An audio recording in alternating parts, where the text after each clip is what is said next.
Il y a 3 définitions, dans l'Écriture, pour un homme qui brûle pour Dieu. Numéro 1, quand tu trouves un homme qui brûle, oublie toutes ces gymnastiques que tu vois partout. Ça, c'est de la jeunesse. Le fait que tu pries et que tu fais comme ça ne veut pas dire que tu brûles. Ça, c'est la jeunesse. Quand tu auras 70 ans, tu ne pourras plus lever la jambe comme ça. Ça, c'est l'adrénaline qui monte. Si tu brûles réellement pour Dieu, la première manière dont cela se voit, c'est la passion pour Dieu et pour son royaume. Le zèle de la maison de mon père m'a dévoré. Quiconque brûle pour Dieu, il aime Dieu avec effort. Quand j'ai pris feu pour Dieu, à l'époque où l'électricité était coupée, j'étais excité. Tu peux rester allongé dans le noir pendant 10 heures. Tu ne parles à personne. Tu es béni. Tu profites. Mes sœurs regardaient des films de saison. J'avais tellement mal pour elles. Je restais simplement avec Dieu. Parfois, un seul verset de l'Écriture reste dans ton cœur pendant 4 jours. Tu ne sais même pas ce que tu dis, le verset, mais la chose te mange l'âme. Nous marchons jusqu'à l'église. Nous marchons. Ce n'est pas aujourd'hui que, si le bus ne vient pas, les gens ne vont pas à l'église. Ils ne connaissent pas le feu. Nous marchons. Parfois, quand l'église ferme. Je me souviens, un jour, je suis rentré à pied de l'église. J'étais tellement fatigué. J'ai ouvert la porte. Je n'ai pas pu la fermer. Je suis tombé sur le tapis et je me suis endormi. Un scorpion. Je suis tombé sur un scorpion. Cette chose m'a piqué 2 fois. J'étais tellement fatigué. Je ne pouvais pas me lever parce que j'avais marché plus de 3 kilomètres. En même temps, mon corps, mon poids, a écrasé le scorpion. Le lendemain, je retournais encore à l'église. Je l'ai écrasé et je l'ai apporté là-bas. Nous marcherons sur les scorpions et les serpents. Ils ne nous feront pas de mal. Aujourd'hui, quelqu'un dit, il pleut, donc je n'ai pas pu venir à la prière. Et il dit qu'il est en feu. Le feu, c'est la passion pour Dieu. Tu t'assois sur l'Écriture. Parfois, tu es sur un seul verset. Tu t'y perds. Tu le mâches. Tu crois que nous connaissons les Écritures parce que nous mémorisons pour prêcher. Quand nous prêchons sur un sujet, elles sortent simplement. Ces Écritures-là, c'était des moments d'intimité avec Dieu. Pas de passion pour Dieu. Pas de passion pour le royaume. C'est pourquoi ce monsieur-là, quand quelqu'un donne à Dieu 10 000, lui, il exige 20 millions à partir de ces 10 000. Parce que pour lui, donner est une transaction. S'ils disent que Dieu bénit les gens, laisse-moi déposer ces 10 000. Seigneur, mon mariage, ma première voiture, mon terrain, mon visa. Maintenant, je ne dis pas de ne pas exercer ta foi quand tu donnes, mais si donner n'est qu'une transaction, tu es un doubleur d'argent. Descends de l'autel et va faire ce que ta profession est. Tu n'as pas de passion pour Dieu. Quand un homme est en feu, ça se voit. C'est un zèle. Le zèle de la maison de mon père. Et quand il a dit « maison », ce n'est pas pour faire partie de la religion. La maison de Dieu sera appelée maison de prière. Donc il parle d'intimité et de communion. Jésus, lui seul, allait faire des veilles, revenait le lendemain, et allait encore prêcher. Cette passion, voilà ce que c'est quand un homme est en feu. Numéro 2, cela se voit par une sainteté brûlante, par la pureté. Les gens disent qu'ils sont en feu pour Dieu. Et quand tu t'approches d'eux, tu vois toutes sortes d'ordures, et ils disent qu'ils sont en feu. Job a dit, j'ai fait une alliance avec mes yeux. Mes yeux ne regardent pas une vierge. Ce ne sont pas des règles et des règlements, monsieur. L'amour de Dieu, la crainte de Dieu, brûle en toi comme une flamme. Cela produit la pureté. Le feu purifie. Tu ne peux pas être en feu et avoir beaucoup d'ordures de péché sur ta vie. Je ne dis pas qu'un croyant ne tombe pas. La Bible elle-même dit, le juste peut tomber 7 fois. Je n'essaie pas de te dire que je ne tombe pas. Mais quand tu vois des gens qui vivent confortablement dans le péché et qui disent qu'ils sont en feu parce qu'ils prient et transpirent, ce sont des maternelles. Il dit, car tu aimes la justice et tu es l'iniquité. Ton Dieu t'a oint d'une huile de joie au-dessus de tes pères. Tu es l'iniquité. Nous sommes dans une génération où l'on crée des doctrines pour accommoder l'iniquité. Et puis, quand un homme est en feu, cela se voit par la passion pour les âmes. Tu es partout. Et cela te coûtera. Mais le coût ne signifie rien. Même si cela coûte beaucoup, cela te coûte du temps, cela te coûte de l'énergie, cela te coûte de l'argent, mais tu le fais avec joie. C'est la preuve qu'il y a du feu. J'ai dépensé presque tout mon argent à acheter des Bibles pour l'Inde, à payer pour des études, à payer pour que des gens viennent à l'église entendre la parole de Dieu. Personne ne payait. Pas maintenant. Quand tu dis, ramassez le papier ici, ils disent, 20 000. Tu dois motiver les gens. Quand tu dis, nous allons évangéliser, une église de 10 000 se réduit à 40. Ça, ce n'est pas. Ils n'ont pas de feu.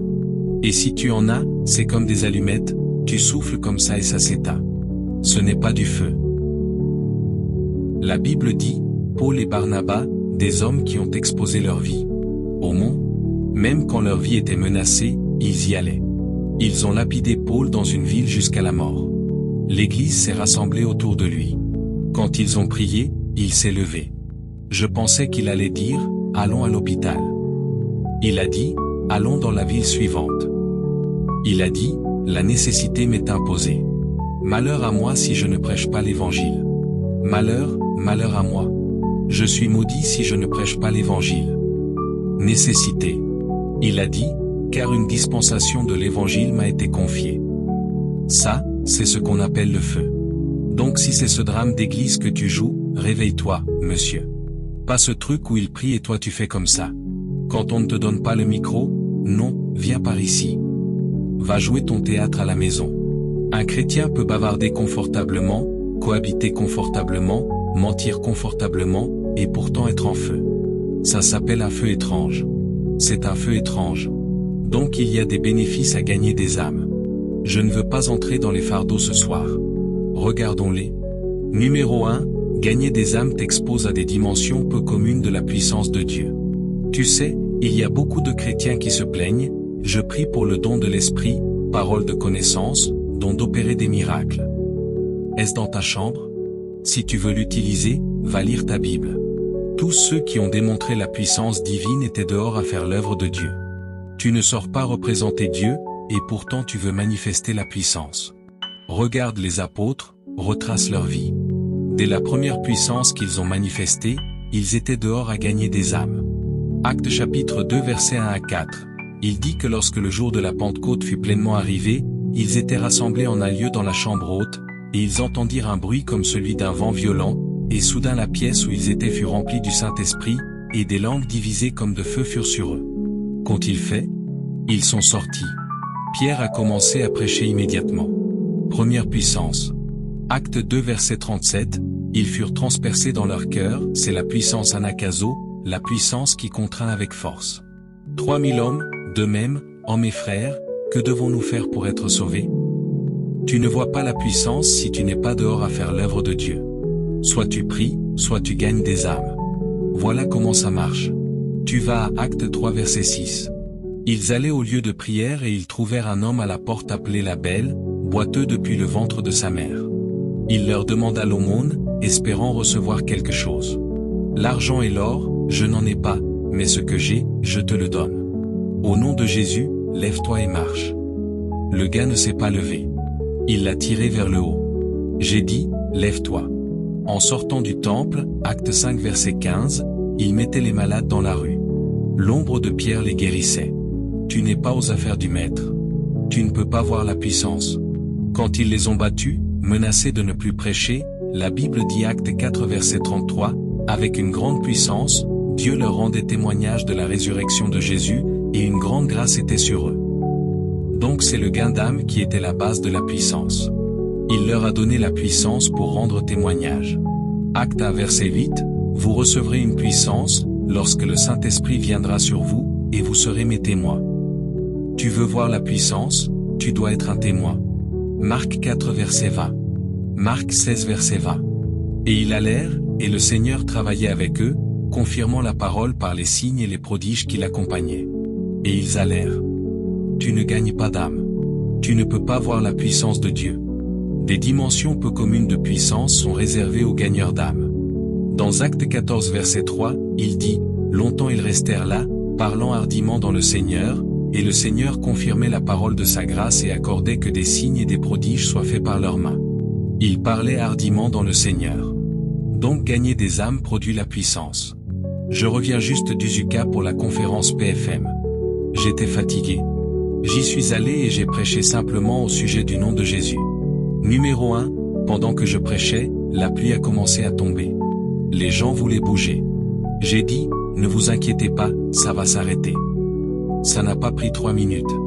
La pluie s'est arrêtée. Elle voulait recommencer. Je t'ai dit que ça allait s'arrêter. La pluie s'est arrêtée par force. Je ne me suis jamais réveillé chez moi, je ne suis jamais sorti quand il pleut pour dire « Pluie, arrête ». La pluie me mouillera, parce qu'il y a des fermiers qui en ont besoin. Mais j'étais en mission. Des âmes allaient entrer dans le royaume. Des gens allaient être délivrés. Donc j'ai dit « Pluie, arrête ». Et elle s'est arrêtée. Et quand nous avons terminé au nom de Jésus, fait des déclarations comme un commandant. Les gens sont sortis. Un glaucome a disparu, une hernie ombilicale a disparu, un cancer du sein a disparu. Plus de 50 personnes ont couru dehors, elles ont été guéries instantanément. Je ne ressentais même aucune onction, mais parce que j'étais dans le champ, la Bible dit, Dieu travaillait avec eux, confirmant la parole. Quand tu commences à gagner des âmes, même si tu n'étais pas loin, les paroles que tu prononces, le Saint-Esprit les confirmera. Le moyen le moins cher d'entrer dans la puissance divine, c'est le gain d'âme. J'aimerais qu'ils aient un extrait. Des témoignages étranges. Des gens qui étaient programmés pour des opérations. Des tumeurs disparaissaient comme si tu perçais de l'eau pure. Pas parce que la foi était trop élevée, pas parce que l'onction était trop élevée. Mais quand tu es dans l'activité, quand tu parles la parole, Dieu l'honorait. Numéro 2, la plupart d'entre vous ici, des choses simples dans la vie vous battent, parce que vous n'êtes pas allé là où l'on capte la puissance. Vous n'y êtes pas allé. Je ne peux pas vous parler des autres dimensions de puissance qui ont augmenté à cause du salut des âmes, de l'influence à la faveur, à la sagesse. Parfois, tu te tiens là. Dès que tu te tiens et que tu ouvres ta bouche, il entre. Dieu commence littéralement à parler à travers toi. Des choses que tu n'as jamais lues commencent à sortir de toi. Parfois, parce que nous gagnons des âmes, les portes des nations s'ouvrent. Des gens comme nous ne mendient jamais pour un visa. Je ne suis pas un touriste. Je prends le royaume. Je prends le gouvernement. La dernière fois que nous sommes allés en Australie, nous avons demandé le visa 19 jours avant le voyage. Ils ont contacté un de leurs sénateurs, et la femme a dit, cette chose prend un minimum de 30, non, 44 à 90 jours. Elle dit, si ça arrive, c'est un miracle. J'ai dit, c'est là que nous vivons. Merci d'avoir mentionné miracle, ça veut dire que c'est arrivé. Je pensais que tu verras, à moins que le président, si tu dis miracle, c'est arrivé. C'est là que nous vivons. Nous vivons dans le domaine du miraculeux. Frères et sœurs, en 48 heures ils ont approuvé le visa. La sénatrice a ouvert la bouche, comment est-ce possible? Comme tu ne sais pas comment les os se forment dans le ventre, ainsi tu ne connais pas les voies de l'esprit. Ainsi tu ne connais pas les voies de l'esprit. Je te dis, monsieur, il vient un point où chaque parole qui sort de ta bouche, des anges attendent pour courir avec. Nous ne supplions personne pour quoi que ce soit, monsieur. Parce que c'est pour les âmes. Si Dieu a donné son Fils, il donnera tout, y compris la puissance. Paul a dit, s'il n'a pas épargné son Fils unique, mais l'a livré librement, comment ne donnera-t-il pas? Pourquoi mendier pour aller au Canada? Pourquoi mendier pour aller en Belgique? La raison, c'est parce que c'est seulement pour ton besoin égoïste. Si le royaume est impliqué, alors tu cesses de partir comme immigrant. Tu pars comme ambassadeur du ciel. La porte doit s'ouvrir. Je prophétise sur quelqu'un, quand tu prendras le fardeau du gain d'âme, une puissance surnaturelle commencera à t'accompagner. Asseyez-vous, s'il vous plaît. Vous savez, le problème avec nous, la plupart du temps, c'est que nous avons rétréci notre compréhension des possibilités spirituelles. Certains d'entre nous pensent que certaines choses spirituelles n'arrivent que quand nous prions ou quand un homme de Dieu oint nous impose les mains. Donc nous rétrécissons nos possibilités. Oui, des choses arrivent quand nous prions. Oui, des choses arrivent quand une personne ointe nous impose les mains. Des choses arrivent. Mais ce ne sont pas les seules portes. Il y a beaucoup de choses qui procurent des bénédictions aux croyants. Le gain d'âme en fait partie. Je te dis, si tu commences à gagner des âmes maintenant, tu seras choqué. Certaines choses pour lesquelles certains hommes avaient besoin d'une grande victoire de presse pour prophétiser sur eux vont commencer à se produire chez toi. Andrew W. a dit, quand il est revenu de la guerre du Vietnam, il méditait les Écritures plus de 10 heures chaque jour. Donc quand il est revenu, c'était trop chargé en lui. Alors il a commencé à parler de Jésus aux gens. Avant qu'ils ne comprennent ce qui se passait, ils ont commencé à se rassembler. C'est comme ça que les gens ont commencé à apporter des semences et des dîmes. Eh bien, nous ne connaissons aucun homme de Dieu. C'est toi. Ils ont commencé à donner. C'est comme ça que les morts ont commencé à se relever. Les gens ont commencé à marcher. Pas besoin d'un truc organisé, dans le stade, on t'appelle et on dit, tu es un apôtre pour la nation. Si Dieu utilise cette route, c'est bien. Mais tu n'as pas besoin d'être appelé dans un stade par un prophète national pour accomplir ta destinée. Il y a beaucoup de chemins. Le gain d'âme en est un. Commence à gagner des âmes. Regarde comment ta vie va changer. Numéro 2, pourquoi le gain d'âme est-il si important? C'est un canal vital de récompense dans l'éternité. Si tu vas dans l'éternité en espérant être quelque chose, je te donne une garantie. Pour être quelque chose dans l'éternité, il faut gagner des âmes. Rien ne garantit une récompense dans l'éternité comme la sainteté et le gain d'âme. Tu peux me citer n'importe quand. Si un homme va dans l'éternité et espère être quelque chose. Numéro 1, tu dois pratiquer une vie juste. Numéro 2, tu dois pratiquer le gain d'âme. La Bible dit dans Daniel chapitre 12 verset 3, 1. Vous savez, je vous ai déjà enseigné ici sur les 12 récompenses de l'éternité. Certains d'entre vous doivent peut-être y revenir. Il dit, ceux qui auront été intelligents brilleront comme la splendeur du firmament, et ceux qui en auront amené beaucoup à la justice brilleront comme des étoiles, à toujours et à perpétuité. Tu veux être une étoile dans l'éternité? Il faut le gain d'âme pour en être une. Vois, une des choses qui te distingue dans l'éternité, c'est le degré de ton illumination. Nous ne brillerons pas tous à la même fréquence. Une chose que nous sommes tous sûrs de recevoir, c'est la robe de justice, parce que cette justice est la justice de Jésus. Mais l'illumination a des protocoles différents. Et je n'ai pas le temps de te montrer l'implication du degré de ton éclat. Mais il dit, ceux qui en amènent beaucoup à la justice brilleront comme des étoiles pour toujours. Ou même sur la terre, cela se voit quand l'homme commence à gagner des âmes. Tu vois, il est mis à part instantanément. Il est mis à part. J'étais à Usuka, le président est venu, a pris le micro et citait certaines de mes phrases pour me montrer qu'il m'écoute. Et il a dit qu'ils étaient honorés que je sois venu dans leur gouvernement local. Je suis allé dans des endroits où des rois de ces territoires, m'ont donné un honorariat. Voilà pourquoi tu n'as pas besoin d'être faux, monsieur. Fais un impact. Il dit, les nations viendront à ta lumière. Les rois viendront à l'éclat de ton lever. Des rois m'ont donné des onds, des rois. Et je ne parle pas de, je suis le chef de cette famille ou de cette tribu. Je parle de chef de première classe, apôtre, nous vous écoutons dans ce palais. Nous sommes honorés que vous soyez venus sur notre terre. S'il vous plaît, laissez-nous vous donner ceci. Je dis, non, votre majesté, ne vous inquiétez pas, nous sommes venus avec Jésus, tout ce dont nous avons besoin, Dieu l'a pourvu. Ils vont supplier et insister pour que tu prennes. Tu refuses, ils veulent mourir. Ce sont les mêmes personnes que d'autres font du lobbying pour voir, et ça ne peut. Il y a des nations où tu vas, des maires aux ministres, ils cherchent une opportunité de te voir une minute. Parfois, quand ils viennent, je demande à Dieu, qu'est-ce que je vais leur dire en une minute? Mais ils croient que s'ils te voient, leur vie a changé. Et quand ils viennent, dès que tu ouvres la bouche, alors l'ancien des jours se glisse en toi et il commence à chuchoter. Il commence à chuchoter. Et pendant que tu leur parles, parfois ils s'effondrent. Ils tremblent, comment sais-tu ces choses? Cela fera de toi une entité glorieuse dans le temps et dans l'éternité.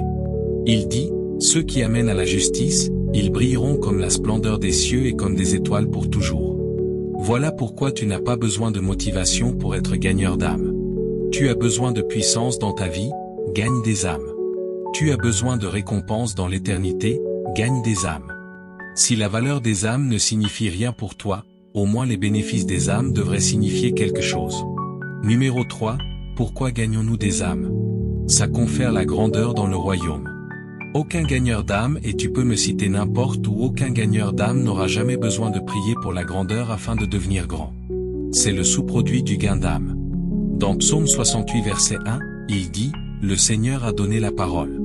Grande était la compagnie de ceux qui la publiaient. » Cela veut dire que quand tu es gagneur d'âme, un publieur de bonnes nouvelles, tu augmenteras en nombre jusqu'à devenir une multitude. Donc il y a une dimension numérique de la grandeur. Mais au-delà de cela, Dieu augmente aussi ton influence. Il y a une dimension qualitative de la grandeur. Tu veux être grand dans le royaume? Jésus a dit que tu devrais être le serviteur de tous. Et la manière principale de servir, c'est de servir les gens dans le royaume. Ça confère la grandeur. Regarde les hommes avec qui Jésus a marché. Matthieu 4 verset 19, des pécheurs. Quand il est venu, il ne s'est pas embêté à chercher quelqu'un du palais du gouvernement. Il ne s'est pas embêté à chercher un millionnaire. En fait, l'homme riche qui est venu à lui, il lui a dit, va vendre tout ce que tu as. Reviens. Si nous commençons avec toi à ton niveau de richesse, tu penses que ton argent est ce qui te rend grand. Va le vendre. Reviens. Ici, il y a un contrôle de qualité et une assurance dedans. Ça doit te faire toi. À qui est-il allé? À des pécheurs.